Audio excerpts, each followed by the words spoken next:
The fluorescent light in the shared kitchen doesn't hum, it screams. It is a high-pitched electric whine that vibrates in my teeth.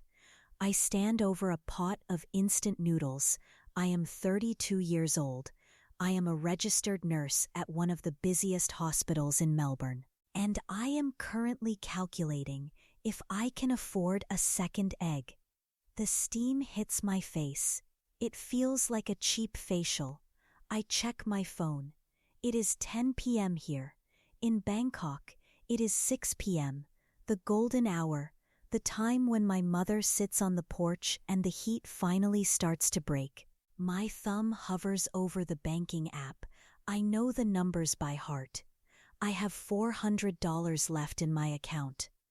Rent for my bunk bed is due on Monday. That is $200. The remaining $200 is supposed to last me 2 weeks. I look at the transfer button. My sister, Noi, needs her tuition for the final semester.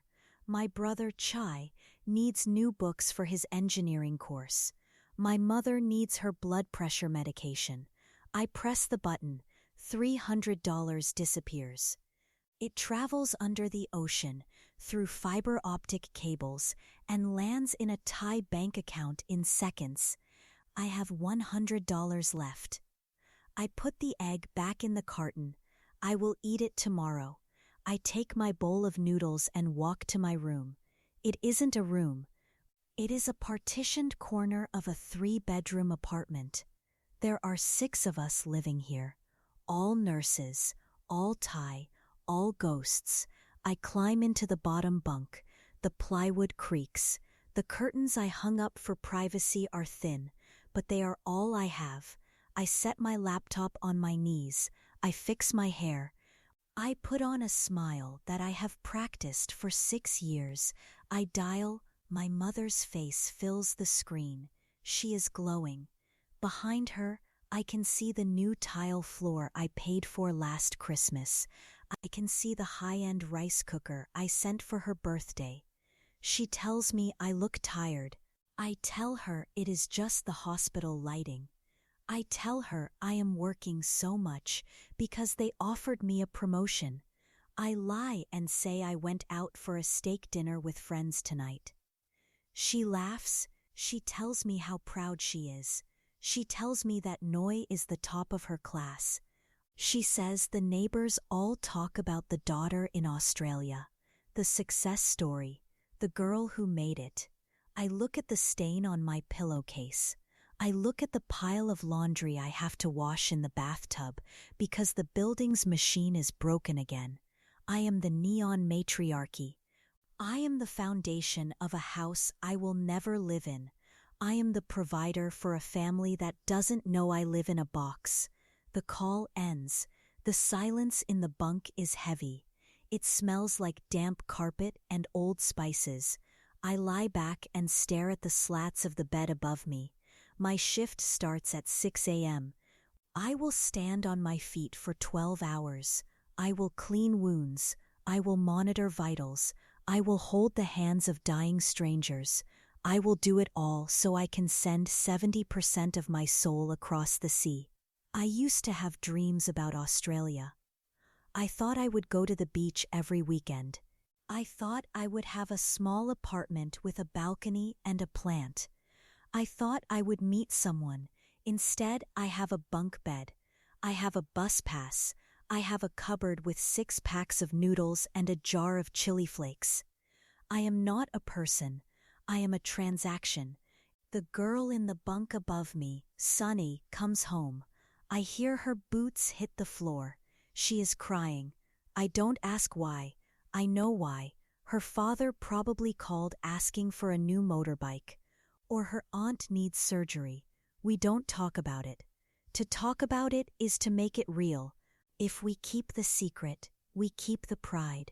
I close my eyes. I try to imagine the graduation ceremony in Bangkok.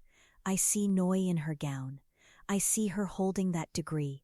I see her walking into a bright office with air conditioning. She won't have to send money. I will make sure of it. I will carry the weight until my back breaks so she can stand tall. That is the deal. That is the unspoken contract of the eldest daughter. I wake up before the sun. The apartment is cold. The heater is a luxury we voted to skip this month. I dress in the dark. My scrubs are faded, but they are clean. I pin my name tag to my chest.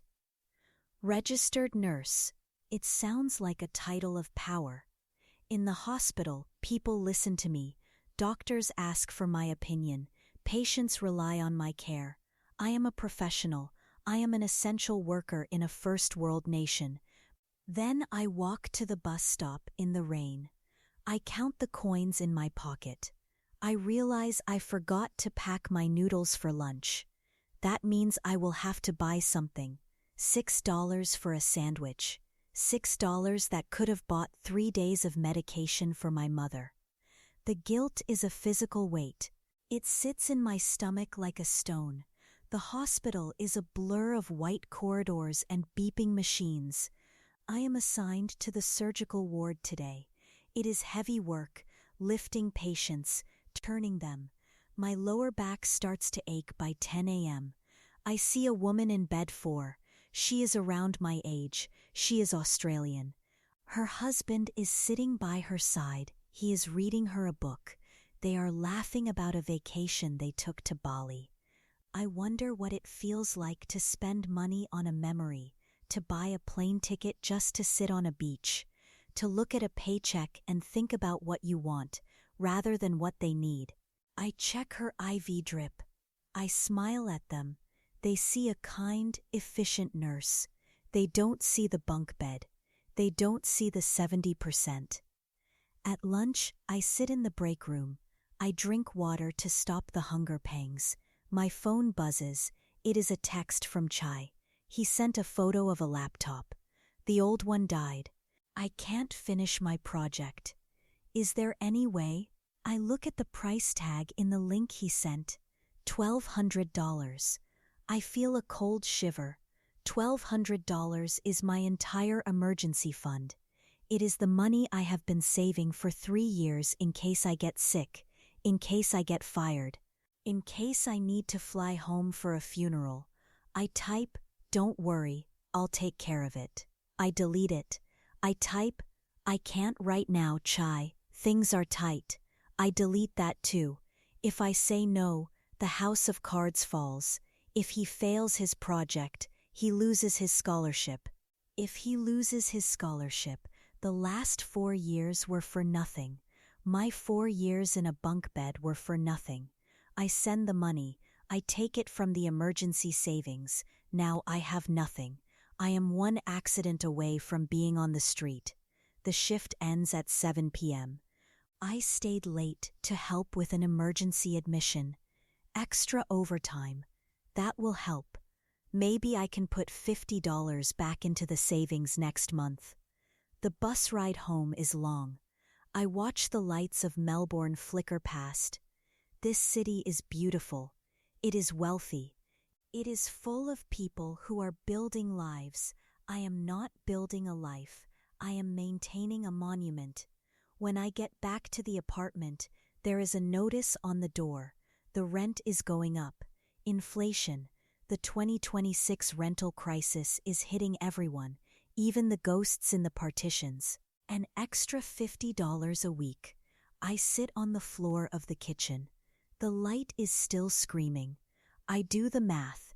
If I stop eating lunch, if I walk to the hospital instead of taking the bus, if I work double shifts every weekend, I can make it work. I have to make it work. I hear the shower running. One of the other girls is getting ready for the night shift. We are like cogs in a machine. We rotate. We never overlap for long. I go to my bunk. I pull the curtain. I look at the photo of my family on the wall. They look so happy. They look so healthy. I realize then that they don't know me. They know the version of me I sell them. They know the ATM. They know the savior. They don't know that I have a hole in my shoe. They don't know that I haven't bought a new shirt in 2 years. They don't know that I am lonely. Sometimes I want to scream into the phone.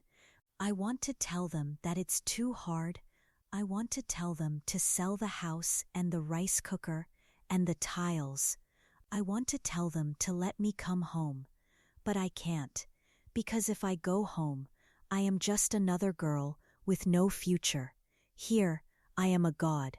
A month passes, then two. Chai graduates. He sends me a video of him walking across the stage. He is wearing the suit I bought him. He looks like a prince. My mother is crying in the front row. She looks at the camera and blows a kiss. "Thank you, daughter," she mouths. I am sitting in the hospital cafeteria when I watch it. I have $3 in my pocket. I am wearing a cardigan I found in the free bin at the community center. I feel a surge of pride. It is a hot, sharp feeling. I did it. I got him across the line. The matriarchy has succeeded. But as the video ends, the pride fades. It leaves behind a hollow space. Chai calls me an hour later. "Sis, I got a job offer." I smile. "That's amazing, Chai. Where?" "It's an internship in Japan," he says. "It's a great opportunity, but the cost of living in Tokyo is so high. I was thinking maybe for the first 6 months, you could help me out, just until I get my first raise." The silence on my end is long. I look at my hands. They are cracked from the hospital soap. They are shaking. "I don't know, Chai," I whisper. "But you always have it," he says. His voice is light. He isn't being mean. He truly believes I am infinite. "You're the success story. You're in Australia." I look around the cafeteria. I see the waste. I see the wealth. I see the distance between his reality and mine. "I'll see what I can do," I say. I hang up. I walk to the bathroom. I lock the door. I lean against the cold tiles, and I finally cry. I cry for the girl who wanted to see the beach. I cry for the woman who lives in a bunk bed. I cry because I have spent 6 years building a bridge to nowhere. I realize the power flip has happened.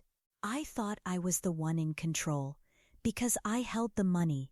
But the money doesn't belong to me. I am just the pipes. I am the plumbing. If I stop, the bridge breaks. If I continue, I disappear. I wash my face. I check my reflection. Registered nurse. I have a shift to finish. I have a family to feed. I have a bunk bed waiting for me. I walk back out into the ward. I pick up a chart. I find a smile. I am the Neon Matriarchy, and the lights are always on.